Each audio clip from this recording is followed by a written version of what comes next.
सभी भाई बहनों को ओम शांति।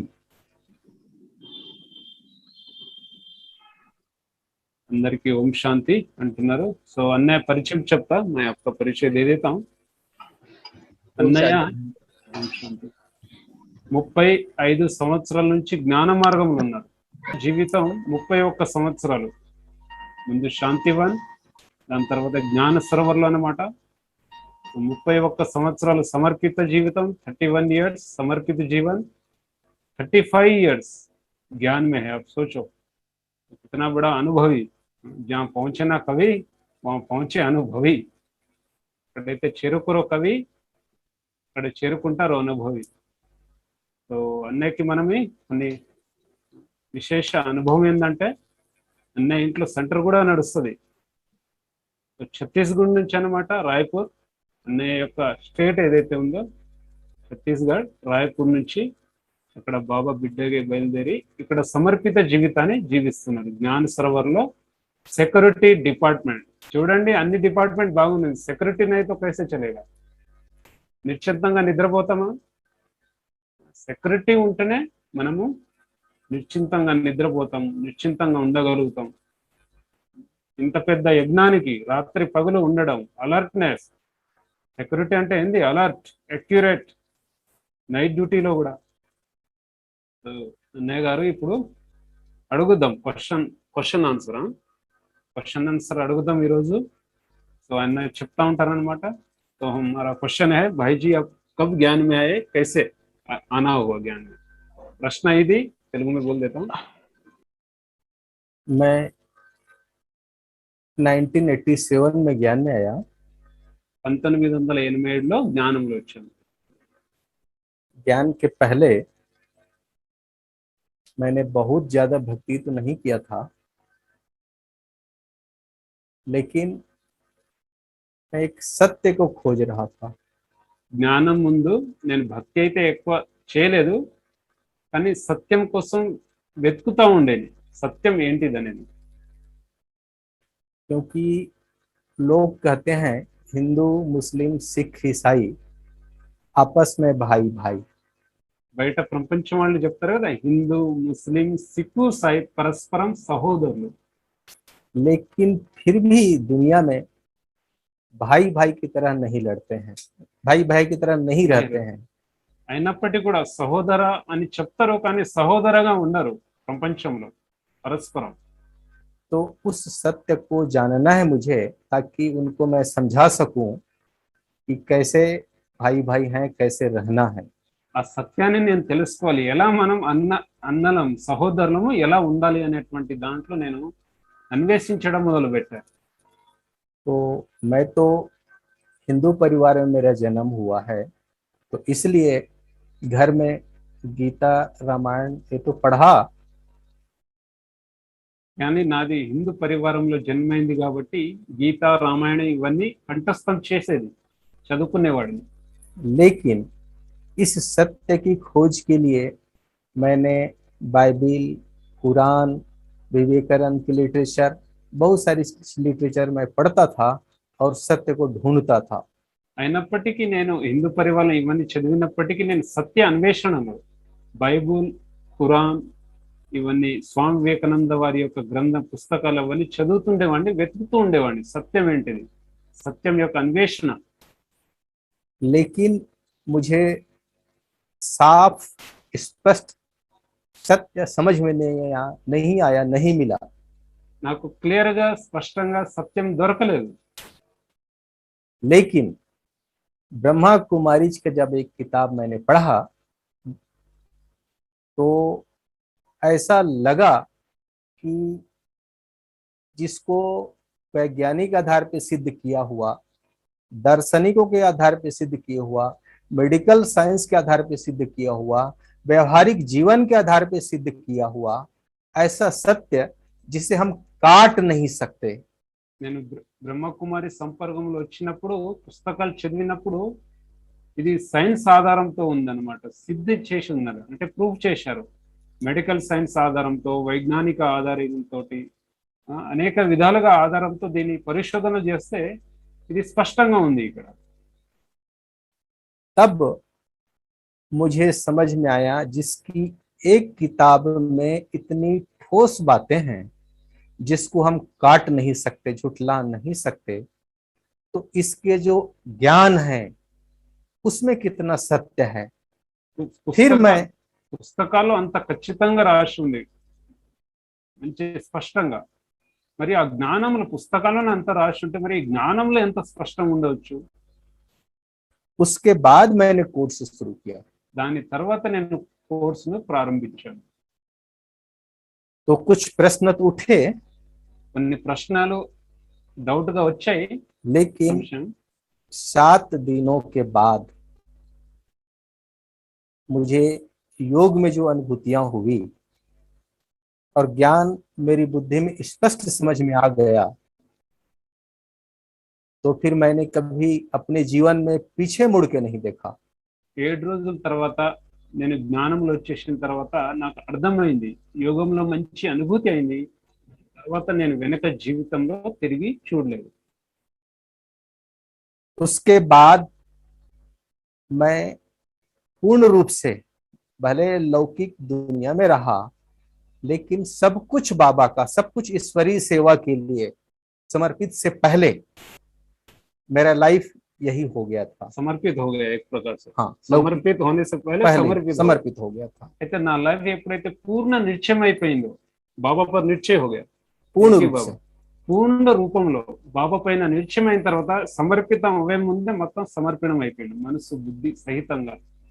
अब जो मुझे सत्य मिला है उसे बांटना है, मुझे रात और दिन यही चिंता होती थी। నాకు ఇదే చింతన కలిగింది ఎప్పుడైతే ఈ విధంగా అనుభూతి అయిందో యోగంలో, యోగం అనుభవం होने बाद. हाँ।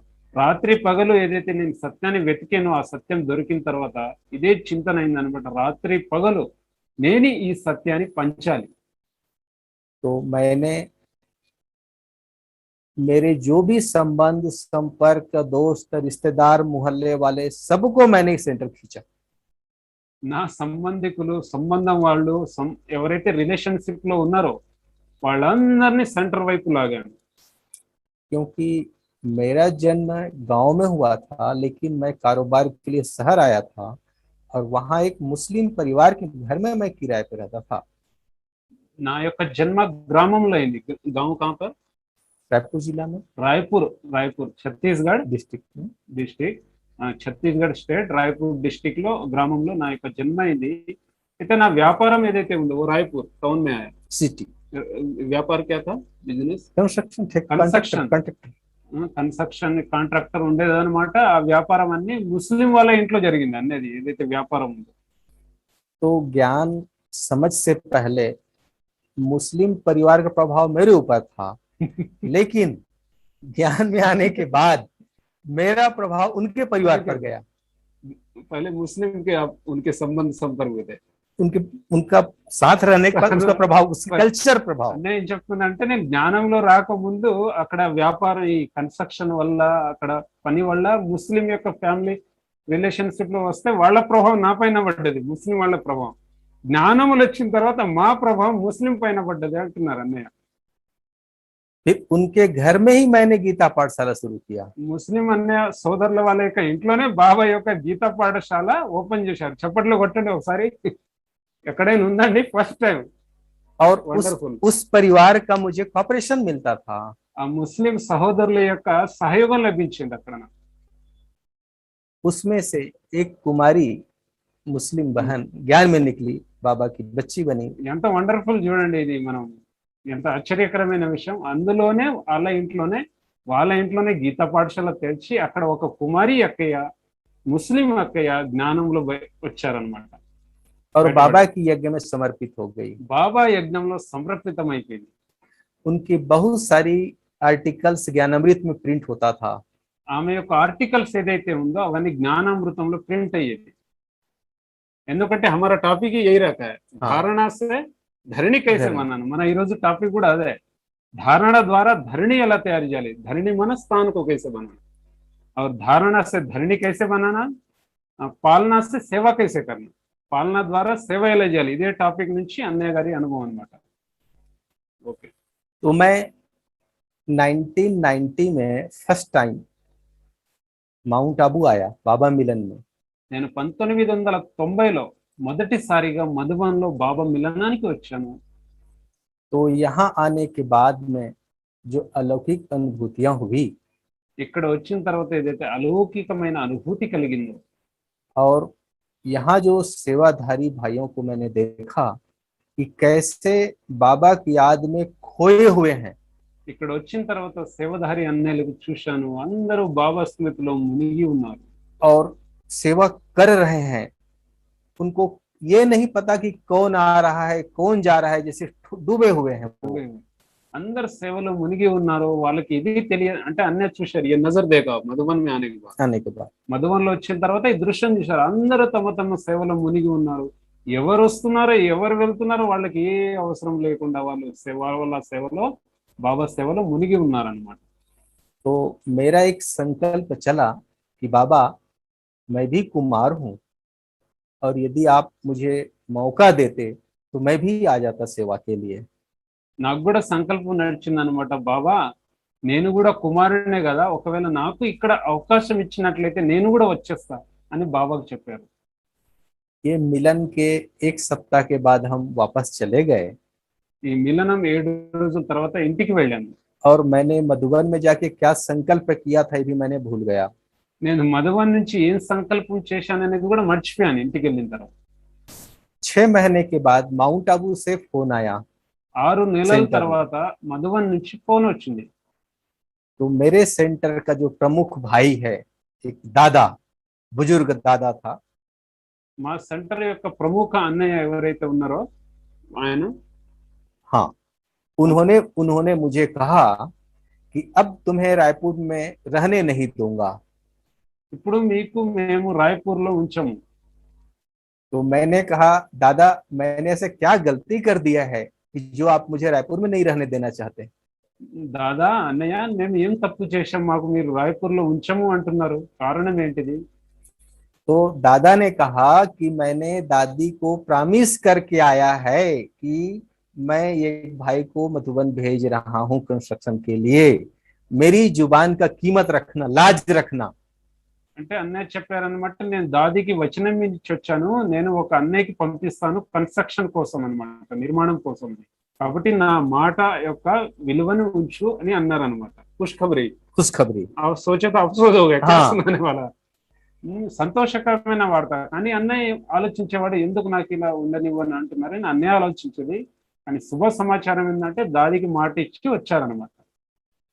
तो मैंने वहाँ की जो इंचार्ज बड़ी बहन कमला बहन रायपुर से मिला। కమలక్కే రాయ్పూర్లో కమలక్కే జోన్ ఇన్ఛార్జ్ అనమాట, అక్కే గారిని కలిశారు. तो मैंने कहा कि बहन जी आप कितने समय के लिए मुझे मधुबन भेजना चाहते हैं। అక్కయ్య గారితో అడిగాం, అక్కయ్య గారు మాకు ఎన్ని సంవత్సరాల కోసం, ఎన్ని రోజుల కోసం మీరు మధుబన్ పంపిస్తున్నారని. तो कमला बहन ने कहा कि आप कितने समय के लिए जाना चाहोगे। అక్కయ్య అన్నారు, కమలక్కయ్య గారు మీరు ఎంత సమయం కోసం వెళ్ళదలుచుకున్నారు? मैंने बहन जी को कहा कि मैं जाऊंगा तो परमानेंट जाऊंगा या फिर नहीं जाऊंगा। అక్కయ్య గారు నేను చెప్పాను, వెళ్తే నేను పర్మనెంట్ గా వెళ్తాను, లేకపోతే వెళ్ళను. దోనో బాత్, हाँ फाइनल, నా ఇదర్ न उधर। వెళ్తే అటే, ఉంటే ఇటే అనమాట, ఏదైనా ఫైనల్ అన్నాడు అనమాట అక్కయ్యకి. उसी समय से मुझे फाइनल छुट्टी मिल गया था मधुबन के लिए। మొదటి సార్లు అడగతామంటే అక్కయ్య గారు ఫైనల్ సెలవు ఇచ్చేశారు. हाँ, तो मैं सेवाधारी के रूप में नहीं रहा, शुरू से ही समर्पित ही रूप में मेरा लाइफ रहा है। సమర్పిస్తే పైలే సమర్పిత हो गए थे. हाँ, అందుకని నేను ఫస్ట్ నుంచే సమర్పిత రూపంలో ఉన్నాను. ఎందుకంటే అక్కయ్యకి ఉంటే అటే, ఉంటే ఇటే అనమాట, ఉదర్ ఇదర్ ఏకీ తరఫ్, ఒకే వైపు అనమాట. అందుకనే ఫస్ట్ నుంచే బాబా ఇంటికి ఫైనల్ ఇటు వచ్చేసారు. तो मेरे मधुबन आने के बाद मेरे जो ट्राइबल एरिया में काफी स्थान है जब बाबा के सेवा स्थान नहीं थे, मेरा बार बार संकल्प चलता था कि बाबा उस क्षेत्र के ट्राइबल जो बेल्ट के एरिया के आत्माओं का कल्याण कैसे हो, ये मेरा बार बार संकल्प चलता था।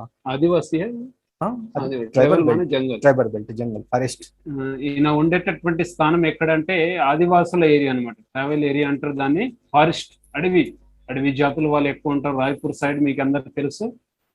సో అక్కడ ఈయనకు సంకల్పం నడిచేది, బాబా నేను ఎక్కడైతే ఈ జ్ఞానం తీసుకున్నాను వాళ్ళకి ఈ జ్ఞానం ఎలా వెళుతుంది, అక్కడ ట్రావెల్ ఏరియాలో ఉన్న వాళ్ళకి, ఇంక గరీబ్ भी होता है, गरीब ఎందుకంటే పేదవాళ్ళు ఉంటారు, అడవి జాతుల్లో వాళ్ళు పేదవాళ్ళు కూడా ఉంటారు, పడాయి भी नहीं पड़ता है ना उनको, कम చదువు కూడా తక్కువ ఉంటుంది, అలాంటి వాళ్ళకి ఈ జ్ఞానం ఎలా చేర్చాలి బాబాని भाईजी को संकल्प आता रहता था, संकल्प। तो जब भी साल में एक बार मधुबन से छुट्टी लेके लौकिक में जाता था तो नई नई सेवाएं उधर करता था और अनेक गीता पाठशाला खोलना शुरू किया। సంవత్సరాన్ని ఒకసారి ఇంటికి వెళ్ళినప్పుడు ఏక మहीने के लिए ఒక నెల కోసం సెలవు దొరుకుతుంది ఇక్కడ సంవత్సరాన్ని ఒకసారి, ఆ నెల రోజులు అనేక గీత పాఠశాల యొక్క సేవలు చేశాం, గీత పాఠశాల తెరిచాం అన్నమాట। और आज उधर 10 सेंटर बाबा ने बनवा दिया हमारे द्वारा। अन्य గారిని నిమిత్తం చేసి ఈ విధంగా హర్ సాల్ जा जाके जा जा గుప్తు మే పతా ही नहीं चला, అన్నయ్య గారు ఇట్లా సంవత్సరాన్ని ఒకసారి నెల కోసం ఇట్లా వెళ్ళి 10 సెంటర్లు తెరిచారు అన్నయ్య గారి ద్వారా బాబా గారు। तो भाई जी और एक क्वेश्चन है, जब मुस्लिम परिवार का बोला तो वो लोग कुछ बिगड़ नहीं डाले, उनके आस पास का ऐसा आपने क्या समझा कि वो लोग जो सहयोग देने के लिए మన స్వీకార్ किए క్వశ్చన్ అని నేను అడుగుతున్నాను, మీరు ముస్లిం పరివారంలో సహయోగులు అన్నారు కదా, మరి ఏ విషయం చెప్పడం వల్ల వాళ్ళు స్వీకరించారు, ఎలా మీకు సహయోగులు అయ్యారు, ఇది క్వశ్చన్ అన్నమాట। कौन सी बात उसको ऐसा बताया आपने, क्या युक्ति रचा, ఏ యుక్తిని రచించారు వాళ్ళు వెంటనే స్వీకరించి సహాయం ఇవ్వడం మొదలు పెట్టారు, उतना ही नहीं वो कन्याओं को भी उन्होंने सरेंडर किया, तो कौन सी ऐसी युक्ति था वो थोड़ा बता सकते हैं, ऑडियंस को भी काम आएगा। पहले ఆ యుక్తి ఏంటి मैं मुस्लिम परिवार में रहता था तो मुस्लिम परिवार का प्रभाव मेरे ऊपर था, लेकिन जब बाबा का बना तो मेरा जो प्रभाव उन पर हुआ, उसके लिए మొదటి నేను ముస్లిం పరివారంలో ఉన్నప్పుడు ముస్లిం ప్రభావం నా పైన పడే, ఎప్పుడైతే నేను బాబా వారిగా అయ్యానో నా ప్రభావం వాళ్ళ పైన పడ్డది అనమాట, దాని కొరకు उसके लिए पहला हृदय की शुद्धता, దాని కొరకు హృదయ శుద్ధత, స్వచ్ఛమైనది మనసు, निस्वार्थ प्रेम, నిస్వార్థ ప్రేమ, सबके प्रति शुभ भावना। అందరి పట్ల శుభ భావన, अपनापन। हाँ, तो ये जो मेरा प्रभाव है उनके पूरे परिवार पर गया। బాబా का बनने के बाद फिर इस तरीके से आपने दिखाया, हाँ। पालना किया उनकी, బాబా వారిగా అయిన తర్వాత శుద్ధమైన హృదయం, నిస్వార్థ ప్రేమ, సహోదర భావన, భాయ్ బహన్ జైసా పరివార్ బనికే रहना, ఈ రకంగా అన్నయ్య వ్యవహరించారనమాట, ఇంట్లో వారిలాగా అన్నయ్యలు అక్కలని, ఈ రకమైన పరివార శుద్ధ ప్రేమ నిస్వార్థ పాలన వల్ల ఆ ప్రభావం వాళ్ళపైన పడ్డది। तो शुद्ध हृदय का प्रभाव उनको ऐसा खींचा कि उनके घर का कोई भी बड़ा काम करना हो मेरे से गाइडलाइंस लेने के बाद ही करना, ऐसा हो गया। ఎందుకంటే హృదయం యొక్క శుద్ధత వల్ల వాళ్ళకి ఎలాంటి ప్రభావం పడ్డదంటే వాళ్ళ ఇంట్లో ఏదైనా కార్యం చేయాలన్నా కూడా అన్నయ్య గారికి అడిగేదన్నమాట, అడిగి చేసేవాళ్ళు। और जब उनकी बच्ची जब ज्ञान में निकली तब उन्होंने मुझे एक ही बात कहा, उन्हें समर्पित करने से पहले వాళ్ళ కూతురు ఎవరైతే, వాళ్ళ బిడ్డ ఎవరైతే జ్ఞానంలో బయటపడ్డారో కన్య, వాళ్ళ కన్య సమర్పణం చేసే ముందు ఒకటే విషయం చెప్పారు అన్నయ్య గారికి, कि श्रवण भाई हमने बाबा को नहीं देखा है, दादी को नहीं देखा है, हम आपको देखे हैं। శ్రవణ్ అన్నయ్య గారు మేము బాబాని చూడలేదు, దాదిని చూడలేదు, మిమ్మల్ని చూశాము, आप पर हमके यकीन है మీ పైన మాకు విశ్వాసం ఉంది कि हमारी बहन आपकी छत्र छाया में बहुत ही सुखमय जीवन जिएगी। మా బిడ్డ ఎవరైతే ఉన్నారో మీ యొక్క ఛత్రఛాయలో చాలా సుఖమయమైన జీవితాన్ని జీవిస్తారు। वैसा मेरे द्वारा బాబా నా ద్వారా कईयों को इंदौर हॉस्टल में मैं अपने खर्चे से पढ़ाया। कौन सा हॉस्टल? इंदौर हॉस्टल। अच्छा, కన్య को कई कन्याएं और సహయోగం दूसरे। అనేక మంది కన్యలకు కూడా సహయోగం ఇచ్చారన్నమాట। ఇందోర్ లో హాస్టల్ ఉంది మనకి, కన్యల హాస్టల్, అందులో అన్నయ్య గారు తమ खुद का खर्चा से, हाँ, दूसरों को స్వయం ఖర్చుతో ఇతరులకి చదువు ఇట్లా పాలన చేసేవాడు। कई गरीब होते हैं जिनके पास पैसा नहीं होता है, बाबा का बनना चाहते हैं, పేదవాళ్ళు ఉంటారు, బాబా వారికి అవ్వదలుచుకున్నారు, అవ్వాలని ఉంది వాళ్ళకి। बाबा ने हमारे द्वारा कितने कन्या? 12 ब्रह्मा कुमारी बहनों को समर्पित कराया। 12 మంది బ్రహ్మకుమారి అక్కల్ని సమర్పితం చేయించారు అన్నయ్య। ఎంత వండర్ఫుల్ అండి। उनका देख रेख सब सब कुछ పేదవాళ్ళుగా కన్యలు ఉండడం వల్ల అడవి వాసులుగా ఉండడం వల్ల వాళ్ళకి అన్నిలో తపన కలిగింది कैसे ज्ञान पहुंची ये पहले आपको संकल्प है उसके बाद लगा इनका जीवन भी ऐसा सुखमय बन जाए అలా కన్యలకి వాళ్ళకి సహయోగం ఇచ్చి ఇందరు హాస్టల్లో చదువు నేర్పించి వాళ్ళ జీవితాన్ని నిలకడగా చేశారు एक जीवन बनाया 12 మంది బ్రహ్మకుమారి అక్కల్ని అవి టీచర్ है सभी टीचर हैं 12 మంది బ్రహ్మకుమారి అక్కలందరూ ఇప్పుడు టీచర్లు భారత్ సెంటర్ సంభాల్తీ 12 సెంటర్ యొక్క సంభాలన చేస్తున్నారు టీచర్ అక్కలుగా అయ్యారు సో అన్నయ్యకి బాబా నిమిత్తం చేశారు तो ईश्वरीय ज्ञान में सबसे पहले मैं आया और मेरे बाद मेरी जो सबसे बड़ी बहन है जो परिवार वाली है वो ज्ञान में आई ఫస్ట్ నేను ఈశ్వరీయ జ్ఞానంలో వచ్చాను నా తర్వాత మా పెద్దక్కయ్య గారు లౌకిక్ పెద్దక్కయ్య గారు జ్ఞానంలో వచ్చారు कौन सा सेंटर कहां पर रायपुर से नाम सेंटर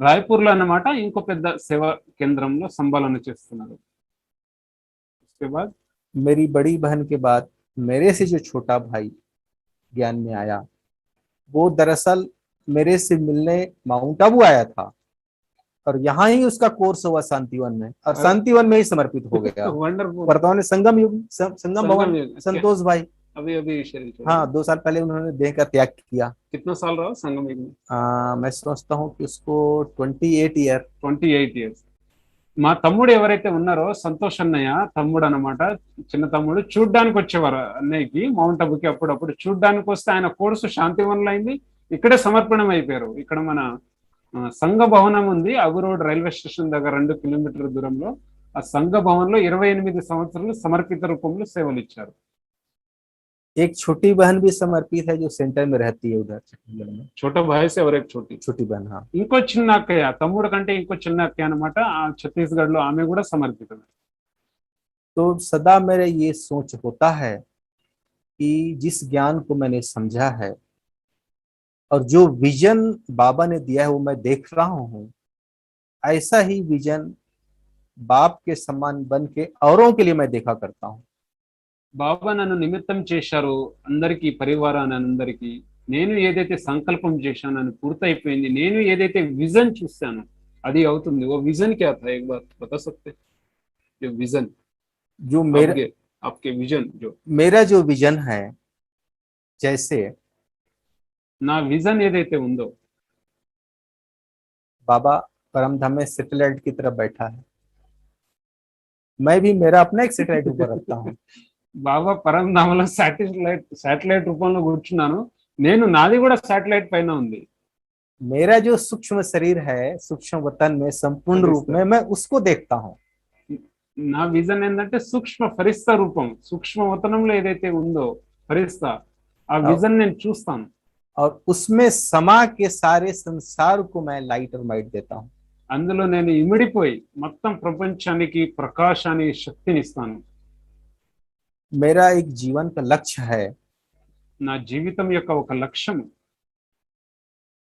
किसी के सुख के समय में न जाओ लेकिन दुख के समय में जरूर जाना ये सिद्धांत है आपका एक मेरा एक सिद्धांत है ये लौकिक जीवन से भी ఒక లౌకిక జీవితంలో కూడా ఒక లక్ష్యం ఒక సిద్ధాంతం సుఖ సమయంలో ఎవరి దగ్గర వెళ్ళకపోయినా పర్లేదు కానీ దుఃఖం యొక్క సమయంలో తప్పకుండా వెళ్ళాలి వాళ్ళ దగ్గర दुख की घड़ी में मैं सदा साथ हूँ मदद चाहिए मदद चाहिए बोलते हैं ना वहां पर मैं होता हूँ బాబా చెప్తారు मुझे उसमें सुकून मिलता है బాబా చెప్తారు కదా దుఃఖపు ఘడియలో నేను సదా మీ తోడున్నారని అట్లా నేను వాళ్ళ దగ్గర వెళ్తాను ఎవరైనా దుఃఖపు ఘడియలో వాళ్ళ తోడు దగ్గర వెళ్ళాను నేనున్నా అలా చెప్పడం వల్ల నాకు చాలా సుఖానుభూతిలో అవుతుంది मेरा जो सोच है जो बाबा कहता है सारे संसार के बच्चे मेरे हैं सारे संसार के भाई बहन मेरे ही हैं तो वसुधैव कुटुंबकम की भावना लेकर के मेरी चाहे मैं दूसरे को जो सोच देता हूँ या प्लानिंग देता हूँ या विजन देता हूँ वही विजन देता हूँ जो बाबा ने दिया है जिसको मैंने स्वीकार किया है बाबा से నా యొక్క ఆలోచన ఏదైతే ఉందో వసుదైవక కుటుంబం అందరు విశ్వం అంతా మన వాళ్ళే బాబాకు అంటారు కదా పిల్లలు అందరూ నా పిల్లలు సబ్ మేరే బచ్చే అలా నాకు ఆ విజన్ అలా ఆలోచన ఉంటుందన్నమాట ఆ ఆలోచన ఆధారంతో ఏదైతే నేను సేవలో ప్లానింగ్ ఇస్తానో అది సక్సెస్ అవుతుందన్నమాట. जैसे हम साकार बाबा को तो नहीं देखा, लेकिन हमने दादी प्रकाश मणि का पालना पाया है। ఎలాగైతే మనం సాకార బ్రహ్మ బాబాని చూడలేదు కానీ ప్రకాష్ మణి దాది యొక్క పాలన తీసుకున్నాము కదా. तो दादी से मिलने से ऐसा लगता था कि जैसे हमें सब कुछ मिल गया, बाबा मिल गया।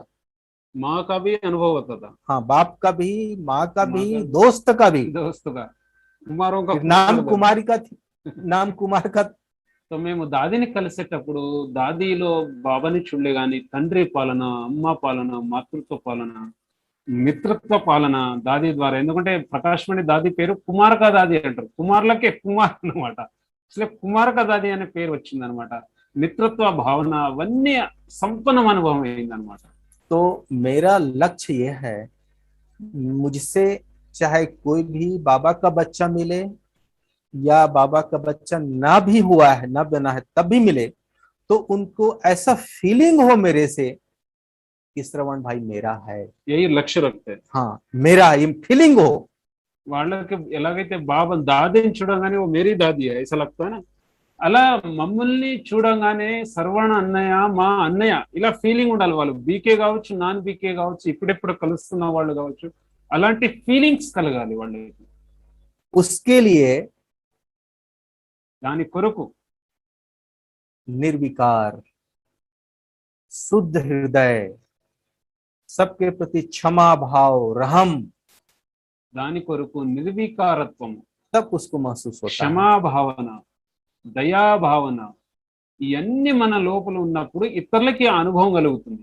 जब ये सब गुण की धारणा होगा तब तो अनुभव. इससे क्या हुआ कि मैं अपना, माँ बाप तो गांव में था, मैं सिटी में था कारोबार के लिए, लेकिन जिस किसी भी एरिया में रहता था हर जगह मुझे मेरे माँ बाप मिलते थे, हर जगह मुझे मेरे भाई बहन मिलते थे, सब कुछ मेरा अपना ही लगता था, कोई पराया नहीं। जो भी देखेगा, जो भी मिले, जो भी देखे, बूढ़ी बूढ़ी माता देखे तो भी हाँ बोलेगा, मेरा बेटा बच्चा है, ये मुझे मिला है, मिला है। और मैंने दिया भी है वैसा ही।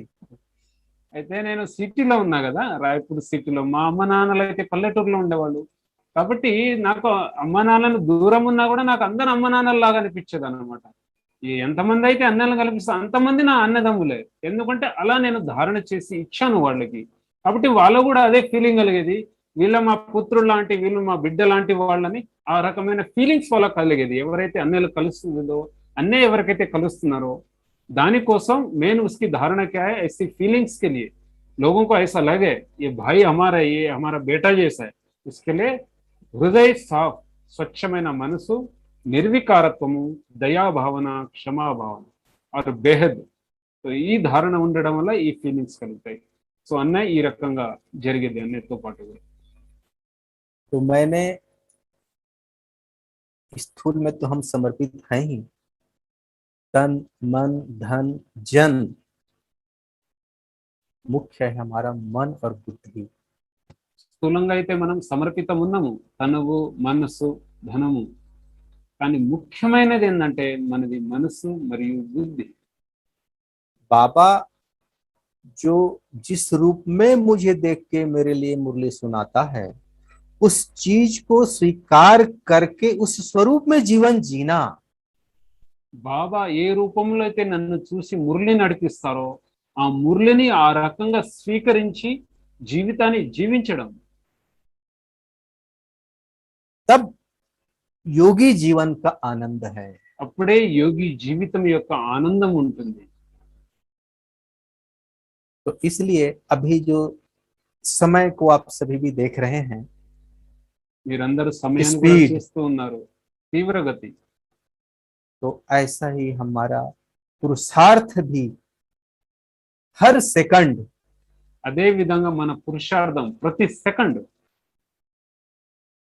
जैसे आज की मुरली में भी आया गीत, बाबा का गीत अनहद चलता रहा है. అనహద్ గీత్, మీఠా గీత్. ఈ రోజు మురళిలో కూడా వచ్చింది కదా అనహద్ పాట మోగుతుంది కదా బాబా హృదయం నుంచి. बस बाप समान बन के देते जाना है, देते जाना है, देते जाना है. బాప్ సమానంగా ఇస్తూ ఉండాలి, ఇస్తూ ఉండాలి, ఇస్తూ ఉండాలి. तब हमारा तपस्वी जीवन, समर्पित जीवन सफल होगा। అప్పుడే మన సమర్పిత జీవితం సఫలం అవుతుంది. और आपको कुछ क्वेश्चन करना है तो आप क्वेश्चन करिए, क्योंकि फिर मैं तो बोलते चले जाऊंगा। हाँ, ఇంకో క్వశ్చన్ అన్నయ్య గారితో అనమాట. आप पहली बार जब बाबा को मिले तो वो पहले मिलन में क्या अनुभव हुआ? ऐसा कोई ठोस अनुभव है बाबा से? पहली बार जब आप नजर मधुबन को देखा, मधुबन को तो बताए, तो आपने अपनी दादियों को देखा, बाबा को देखा, वो मिलन में कोई खास अनुभव तो वो बताइए. మొదటిసారిగా మనం బాబాను కలుసుకున్నప్పుడు ఏదైనా అనుభవం ఉందా? ఆ అనుభవం ఎలాంటిది అది మాకు వివరించగలరు? जब हम मधुबन के लिए ट्रेन में बैठे और ट्रेन चली रायपुर से, तो रात को हम खिड़की खोल के झांका करते थे। ठंडी का दिन था, दूर दूर कहीं पहाड़ी दिखता था, तो ऐसा लगता था कि बाबा अपना दरवाजा खोल के मुझे देखता होगा, मेरा बच्चा मुझे मिलने आ रहा है। మేము మొదటిసారిగా ట్రైన్ లో ఎప్పుడైతే ఎక్కి కూర్చున్నామో, ట్రైన్ వెళ్తా ఉంది, రాత్రి సమయం ట్రైన్ వెళ్తా ఉంది, చలికాలం టైం అన్నమాట సమయం.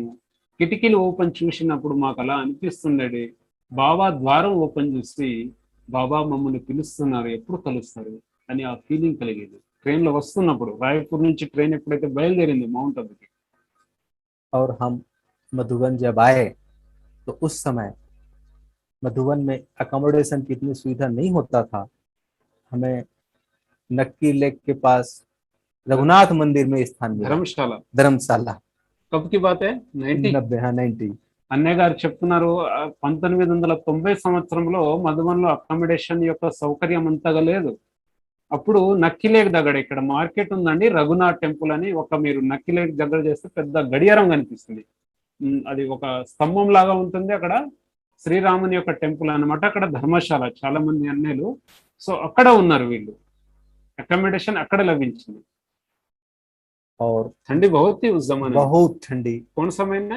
जनवरी। -5. ఆ రోజులైతే पूरा ग्रुप था वहाँ, पूरा ग्रुप था। చాలా గ్రూపులు ఉండేది. ఆ రోజులైతే -5-6 టెంపరేచర్ ఉండేది. बहुत था उस समय जमाने उस समय बहुत ठंडी होता। कमी है. हाँ, उस समय बहुत होता था। 1990 సంవత్సరాల ముందు అయితే ఈ మౌంట్ అబులో చలి బాగా విపరీతం ఉండేది అనమాట. -5, 6, 7, 8 వరకు వెళ్ళేది. మంత్స్ అయిపోయేది. కానీ ఆ టైంలో మేము వచ్చామన్నమాట.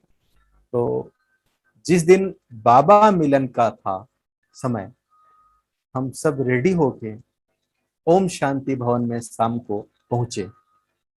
कितना बजे? शाम को 5 बजे। 5 बजे మేము తయారైన తర్వాత ఓం శాంతి భవన్ లో సాయంత్రం 5 గంటలకి చేరుకున్నాం.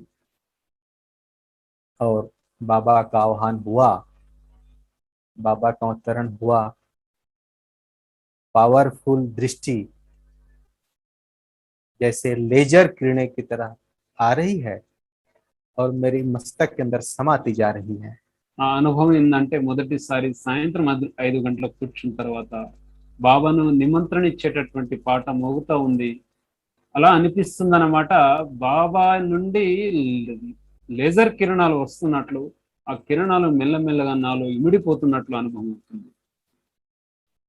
मुझे मेरे स्थूल शरीर का कुछ भी भान नहीं था। నా స్థూల దేహం యొక్క ఎటువంటి భ్రాంతి లేదు.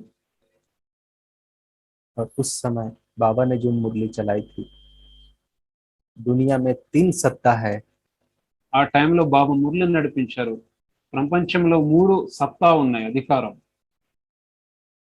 राज सत्ता, धर्म सत्ता, विज्ञान की सत्ता। రాజ్య సత్తా, ధర్మ సత్తా, విజ్ఞానం యొక్క సత్తా. लेकिन आप बच्चों के पास में एक ईश्वरीय सत्ता है, కానీ పిల్లలైన మీ దగ్గర ఈశ్వరీయ సత్తా ఉంది. సత్తా అంటే అధికారం, जो सबसे सभी सत्ता से श्रेष्ठ है। సర్వ అధికారాల కంటే సర్వశ్రేష్టమైన అధికారం. ये तुम्हें हासिल करना है। ఇది పిల్లలైన మీకు ప్రాప్తించాలి. और कहा कि आपको टीचर बनना है। చెప్పారు బాబా అందులో ఆ మురళిలో, మీకు టీచర్ గా ఉండాలి. उस समय से वो शब्द मेरे अंदर घुस गया है, ब्रेन में इधर घुस गया है, वो नहीं निकलता है। ఆ हाँ, సమయంలో ఏదైతే శబ్దం ఉందో అది మనసులో వెళ్ళిపోయింది, ఇప్పుడు బయటికి రాదు అది. इसलिए भले मैं भाई हूँ लेकिन मैं अपने आप को टीचर भी समझ के चलता और वही समझ के सेवाएं करते रहता हूँ लगातार बाहर। అవి भी हाँ, देखते हैं గ్రూప్. ఇప్పుడు వరకు टीचर। కూడా అన్నయ్య భలే ఆయన కుమారుడు కానీ టీచర్ గా ఇప్పుడు వరకు సేవ చేస్తుంటారు. మేము చూస్తుంటాం అనమాట. కాన్ఫరెన్స్ కల్చర్ వింగ్ ప్రోగ్రామ్ లో కూడా చాలా మంది స్పీకర్, ఛత్తీస్గఢ్ లో ఉన్న పెద్ద పెద్ద స్పీకర్, ఫేమస్ స్పీకర్, పాటలు పాడేవాళ్ళు, పాత కాలాల్లో ఉంటే డప్పు కొట్టేవాళ్ళు పురాణి జమానాకి, వాళ్ళందరినీ తీసుకొచ్చారు అన్నయ్య ఒకసారి గ్రూప్ కల్చర్ వింగ్ లో కూడా. అలా అన్నయ్య ఇంటికి వెళ్ళినప్పుడు కుछ कुछ పబ్లిక్ ప్రోగ్రామ్ भी देखते हम देखते हैं న్యూస్ పేపర్ లో. కొన్నిసార్లు మేము న్యూస్ లో కూడా చూస్తాం అనమాట. అన్నయ్య ఇక్కడ ఇంటికి వెళ్ళిన తర్వాత పెద్ద పెద్ద పబ్లిక్ ప్రోగ్రామ్ కూడా చేస్తుంటారు. అక్కడ ఎవరైనా నివాసులు వెళ్ళారనుకోండి, అందరిని పిలుచుకొస్తారు, అక్కడ పెద్ద పెద్ద ప్రోగ్రామ్ లో చేస్తుంటారు. అదే భావనతో చేస్తారు. నేను కూడా టీచర్ని ఒక రకమైంది. मैं जब भी मधुबन से जाता हूँ, मैं घूमने नहीं जाता हूँ। నేను మధుబన్ నుంచి వెళ్ళినప్పుడు తిరగడానికి నేను వెళ్ళను. मेरा एम होता है, यहाँ से प्रोग्राम मेरा बना होता है कि सेवा क्या, सेवा कहाँ करनी है, वो लक्ष्य लेके जाता हूँ। నేను మధుబన్ నుంచి వెళ్ళేటప్పుడు ముందే ప్లానింగ్ చేస్తా ప్రోగ్రామ్, ఏ టైంకి ఏ సేవ చేయాలనేది. ఆ సేవ కోసమే ఆ లక్ష్యం తీసుకొని వెళ్తాము ఇంటికి. क्योंकि ये संगम युग ही है कमाई करने की युग। यहाँ यदि हम सेवा नहीं करेंगे, खाएंगे, तो हम भविष्य हमको क्या मिलेगा? यही तो एक समय रहेगा। इसलिए no time waste. No time waste. అందుకని ఈ సంఘం ఎందుకంటే ఈ లక్ష్యాన్ని తీసుకొని వెళ్ళినప్పుడు ఈ సంఘమీగం ఒకటే యుగం ఇది. భాగ్యాన్ని, సంపాదన జమ చేసుకునే యుగం. సంపాదన జమ చేసుకునే సమయంలో సమయాన్ని వేస్ట్ చేసుకుంటే ఎట్లా, లేకపోతే తిని కూర్చుంటే ఎట్లా? కాబట్టి సమయాన్ని వ్యర్థంగా పోగొట్టుకుని ఒకడు. चाहे मैं मधुबन में रहता हूँ, चाहे जब भी मैं बाहर जाता हूँ, नो टाइम वेस्ट।